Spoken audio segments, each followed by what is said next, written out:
In 1991, you became general manager of the Franklin Galaxy. So you used your law degree and your football background for this job. Yeah, it was very interesting because the NFL was launching this league, what they call the World League of American Football. And at the time, they had initially 3 franchises in Europe, and we eventually built up 6 franchises over there. And I went over there to Germany, to Frankfurt, to run the Frankfurt franchise. And I was attractive to the NFL, of course, because not only I was a former player, but a lawyer, and I spoke German. So I was, I guess, the ideal candidate. But extraordinarily challenging, right? Because for the Europeans, American football is a really unusual sport. Soccer is what the Europeans follow, and soccer is extraordinarily popular. It's sort of a combination. Soccer for the European is a combination of football, basketball, baseball for an American. It's all they really have. It's all they want to see. So to take a new sport and to introduce it, launch it, teach people about it, sell it in terms of selling tickets and sponsorships and television rights and merchandise was all very challenging. A lot of fun. It was a very culturally challenging thing to do, because most Europeans, whether you're German, Spanish, French, whatever, English, you looked at American football and said, that's America, and a lot of the Europeans have issues with with us, in terms of our culture, our pop culture, and effectively our sports is really our pop culture. So, but I had a great experience. I ended up spending 10 years over there. Do you ever see the NFL returning to Europe? Well, they're playing regular season games over there now. And they, and when I was working over there in the 90s, we did preseason games. And they've gone now to regular season games in London, which have been very successful. So the world is getting smaller. Will football ever, pass up soccer? No. Soccer is it is the world's game. It really is. But I think, I think the NFL will, and American football will have a role over there. People do like watching games. Games are still on television. You'd be surprised how many people stay up till 3 in the morning to watch the Super Bowl, in Germany or Italy or France, because, that's become a little bit a part of their culture as well. It's much like, Americans will sit up and watch, a big soccer match, because, with television and technology, everything's much more small and much closer together than it has been in the past. After Germany, you were named CEO of the Houston Sports Authority. Can you tell us a little bit about that? Sure. The Harris County Houston Sports Authority is a governmental entity that was responsible for the funding and for the construction and the management oversight of the 3 big sports venues in Houston, which I keep saying new sports venues, but some of them are now 10 years plus old. Minute Maid Park, Reliant Stadium, and Toyota Center. So Houston for years only had the Astrodome, which was built in 1965, and the Summit, also known as the Compaq Center. Both of those became obsolete, like any big city after 35, 40 years of use. They're old, and do you renovate them? Do you tear them down and build new? Ironically, neither one has been torn down of the old buildings. The Compaq Center became Lakewood Church, beautiful facility. And the Astrodome hasn't been torn down, but it's sitting empty. It's basically a big barn right now.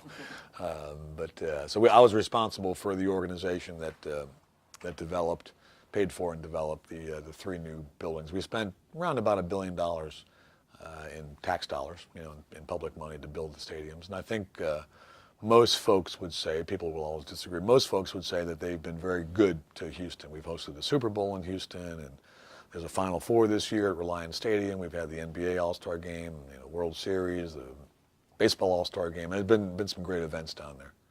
Then last summer, you were named West Virginia Athletic Director, your alma mater. Was this your dream job? I don't know if I've ever had a dream job, to be honest with you. I was always interested in college athletics. I'd never worked in college athletics, and I was serving on our board of governors, board of trustees for the university.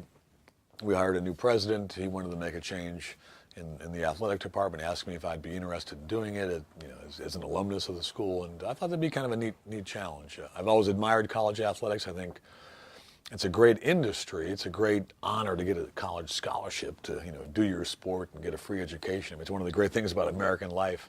But I'd never really given much thought to working in college athletics. This came along, and I like Morgantown, so I'm not sure I have a dream job, quite honestly. I mean, every job has its pluses and minuses. There's lots of pluses here, no question about it. But there's some, like any job, there's some minuses. How have all your previous positions helped you be prepared to succeed at this job? That's a very good question, and probably deserves a well thought through answer. I do believe that the experiences that you have in different jobs prepare you inevitably, for your next job. Historically, athletic directors weren't all that active, for example, in marketing their team. I mean, people want to go watch the University of Iowa play because they're Hawkeyes, and that's the state flagship institution, and golly, they're proud, right? Yeah. You don't have to create a lot of hype about the Hawkeyes because, the hype is, it's like Alabama. The hype's always there. They always seem to sell out. That's changing in college athletics. And my role working for a soccer organization and then selling American football in Europe has taught me how important it is to market and promote, and hype sports.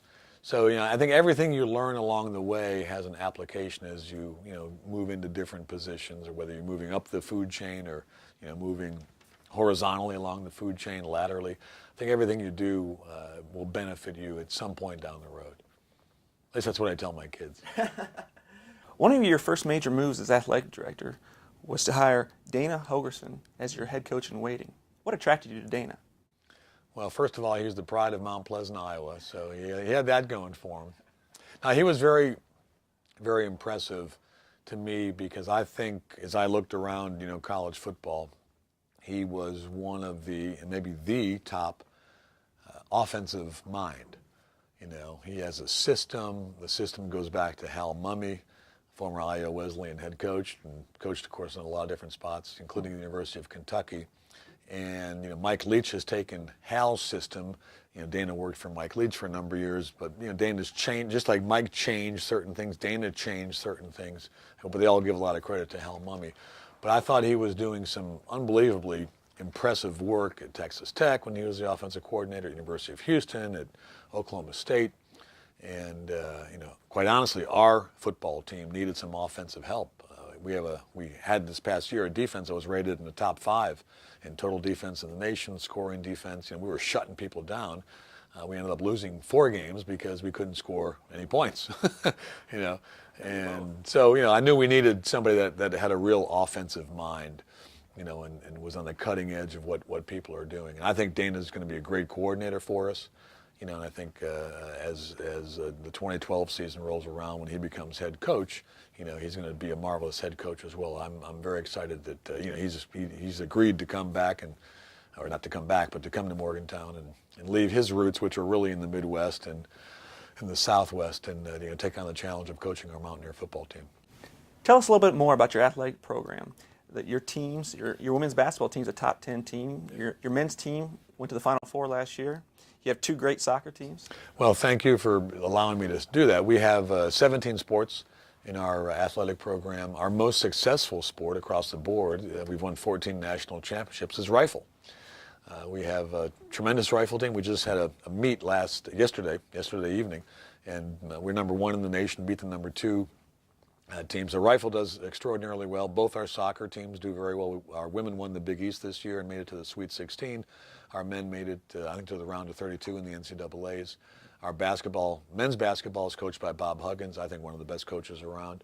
And as you remember, last year we made it to the Final Four. We won the Big East tournament, and the Big East is, in my mind, the toughest basketball conference in the country. Our women's team is rated. They bounced around, I think, between 6 and 9 this year, but I think we're 18-1 or 17-1, playing extraordinarily well. Mike Carey does a great job there. Our gymnastics team has been rated in the top 20 this year. Let's see. I know we got a pretty good swimming program. We got a very good volleyball program, particularly with a new coach that I hired about 7 months ago, Jill Kramer. We've got a good baseball program. We have pretty good sports, and we take it seriously. We are the flagship institution, so we represent the great state of West Virginia when we're playing, and we take it pretty darn seriously. And we've done well with really all of our 17 sports. Got a great track program where we've had NCAA champions. So I'm sure I'm leaving something out, and I'll get I'll get criticized for forgetting the sports, but we do a very nice job. We have some great coaches. We're fortunate in that regard. You've spoken to West Virginia great Jerry West since you've become athletic director? Yes. Jerry and I have spent some time together. He is arguably the most famous athlete to come out of this institution. He's been a tremendous supporter of the university as a graduate, as a player with the Lakers, and as a coach, and now as a sort of a basketball ambassador. He's doing a number of different things. But just a quality guy. Loves the institution. I mean, absolutely loves WVU, and that's great to see because he's such a quality guy and he's, such a world famous guy. What goals have you set for this athletic department? Our goals really can be kind of put in two different buckets. One bucket is we want to be the best we can possibly be. We want to win national championships, win conference championships in all of our sports. There's no structural impediments that we have. And so we're really focused on raising our level of performance across the board, football, basketball, all the way on down to our women's tennis program. So we want to win conference and win national championships. Our other goal is really a financial one because we want to be able to remain a self-sufficient, financially speaking, operation. Athletic departments are really a business. I mean, I run effectively a business, within the confines of West Virginia University. And we want to make sure we can raise the money we need, to fund our operation, and raise it from ticket sales and sponsorship and media rights and all those sorts of things. So it's you have to have an eye on the performance of your coaches and players, and also an eye on the business side, because that's really what modern college athletics is. How will TCU entering the Big East affect the conference? TCU's got a tremendous football program. I mean, they're good, obviously. They finished second, I think, in the nation this year. So anybody who's playing that well, with the kind of talent they have, is going to be a real challenge for us. And they also have, they got a great baseball team. I'm really not familiar, quite honestly, with their basketball or their women's soccer program, but they're going to be a good addition. It's a quality school, no question about it. Very good academics. Certainly in the sport of football, I think they would go into the conference in 2012 as the presumptive favorite to win the conference. I'm sure this year, they would have gone in as the presumptive favorite. So we all have our work cut out for us to make sure we're at a level where we can compete against a place like TCU. So when West Virginia and Stanford both play football games on the same day, what game do you watch? Well, the benefit has been that at least this past year, Stanford games are typically late. They're West Coast games, and our games are typically day games, but even a night game here because of the time difference, so it's allowed me to watch both games. So I'll watch our game live, and then and in some cases we've had Thursday and Friday games, which allow me to jump on a plane and fly out, on a Saturday morning to Stanford. So I've been able to see, I think, all of Andrew's games this past year, but one, either live or on TV. They played Sacramento State, and the telecast wasn't broadcast anywhere, so I missed it. Mr. Luck, thanks so much for being our first guest at The Good Sport. Each month we donate $1,000 to the charity or the foundation of our guest's choice. So Mr. Luck, what is your choice? I would ask you to direct that money to the Mountaineer Athletic Club, which is our fundraising organization here at West Virginia. It provides money for scholarships, for all of our infrastructure and facilities. They do a great job, and every little bit helps, so we appreciate that. Thank you very much. Thanks again, Mr. Luck, for being a good sport and doing things the right way, in the classroom, on the football field, and in the boardroom. Thanks, and best of luck to you, your family, and West Virginia University. I appreciate it. Thank you for having me. Special thanks to Blackwater Video Productions for all their help. Thanks for tuning in this month, and be sure to tune in next month for our next guest in the world of sports. Next month is March. You know what that means. March Madness. Expect a guest that knows their basketball. To all our viewers, have a great month, and we will see you back March 15th. And don't forget, be a good sport, on and off the field. Have a great February.